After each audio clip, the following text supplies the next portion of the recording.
wanted to talk about one particular type of cognitive out, which perhaps is not intuitive.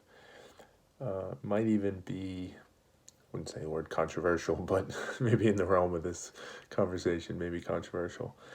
So cognitive out, if you remember, something I talked about. It's the outs our minds looks for when we don't want to face an inconvenient truth. When we don't want to acknowledge that we might be wrong about something, or that we might have been viewing it incorrectly, or that we made a bad decision. An excuse is often a type of cognitive out, but it's a little bit broader than that. It's anything that our mind can use to seemingly protect us from that inconvenient truth. So often you think of excuses, you think of different justifications and different reasons why it's not your fault, or you were actually thinking about it correctly, or the thing isn't actually true even though it seems to be true. So lots of things like that. The cognitive out I want to talk about today, though, is the gut feel, which, as I said, maybe isn't intuitive and maybe is a little bit disturbing for some to hear that as a cognitive out, because in many ways, for many people, when we talk about gut feel, that's something we trust, right? Deep in our gut. It's a gut feel. It's something, it's instinctual. It's something that we feel like when all else fails, go with your gut, right? Or if you're not sure, go with your gut. What does your gut tell you? And let me say, like, obviously, gut feel is a phrase. It's a saying. It's not literal. Gut feel still follows the laws of logic, right? There's some calculation that's happening in your head, and you're coming out with an answer, which is whatever your gut feel is. So, we could probably spend time talking about what's the psychology, I guess, behind a gut feel. I think in many ways it is somewhat of an instinctual calculation. It's something where we're not thinking deeply and analytically about it, perhaps, and we're just relying on, I guess, simpler math to come to an answer. But there might be a reason for that. There might be some emotional aspect to it, or some feelings intertwined with it, which are relevant and which matter, and that's where the gut feel comes in. So we'll leave that to the side for now, and exactly how it functions. But I think the key aspect of it when it comes to cognitive outs is this idea that we don't question it. At least in concept, when most people talk about gut feels, if you tried to get them to explain, well, help me understand the math that's going on behind it, they couldn't, or they wouldn't. And that's why I call it a cognitive out. I believe that math is still happening. I believe even if it's a gut feel, there's a reason why you're coming to that decision. And sometimes it might be as simple as, this is a fucking hard decision and I don't know how to make it, so I'm going to do this and say it's my gut feel, because then I can't really challenge that. I don't have to worry about it too much. And that's where I take issue with it.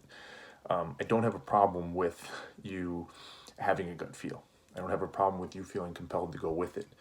But if you don't question it, if you don't understand what's behind it, what's the math, how are you calculating this thing out, I have a really tough time relying on it. And I think what people often do is, for major decisions, for big things that we're trying to do or make, or form views on, we rely on this gut feel. And it gives us exactly what we talk. It gives us that cognitive out where we release, in some regards, responsibility for it. We release the need to do the work, to really be thoughtful, to be analytical, to be logical, to think about the math, to think about the inputs, the costs, the benefits, making sure we're weighting them correctly, thinking about, are there blind spots here, are there biases at play? All the work we know we're supposed to do, when you have a gut feel, often that goes right out the window. And I say, right, it's that cognitive out that perhaps slips by us that we have to be really aware of, and again, somewhat counterintuitively, be on the lookout for.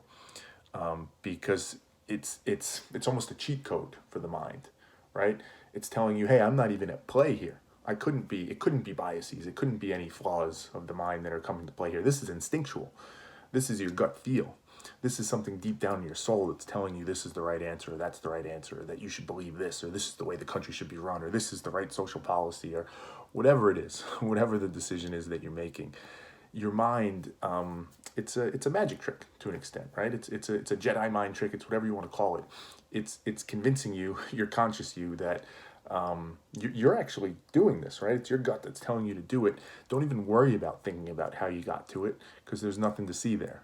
There's no magic there. So what I would implore people is, when you have that gut feel, don't ignore it, right? I'm not going that route, which I think a lot of people would think. As somebody that tries to be very logical, very rational, would say gut feels are bullshit. Don't even consider them. No, any data point is valuable. So if your gut feel is telling you something, right, there's something in your mind that's getting you to this answer that that's the right thing to do. Great, embrace that, awesome, but do the fucking work. Think about it. Understand why. Don't let yourself off the hook. Get into the mud, ask why, ask the next level why, and the next level why. Figure out what's getting you there. Because to do otherwise is, in effect, the same thing as making an excuse or a justification or any other kind of illogical, potentially, or thoughtless actions we take. So much like every other cognitive outs, it feels good, it feels right, it feels like, hey, there's nothing that I need to do here, but it's not true. There's still work to be done, even if you do have a gut feel.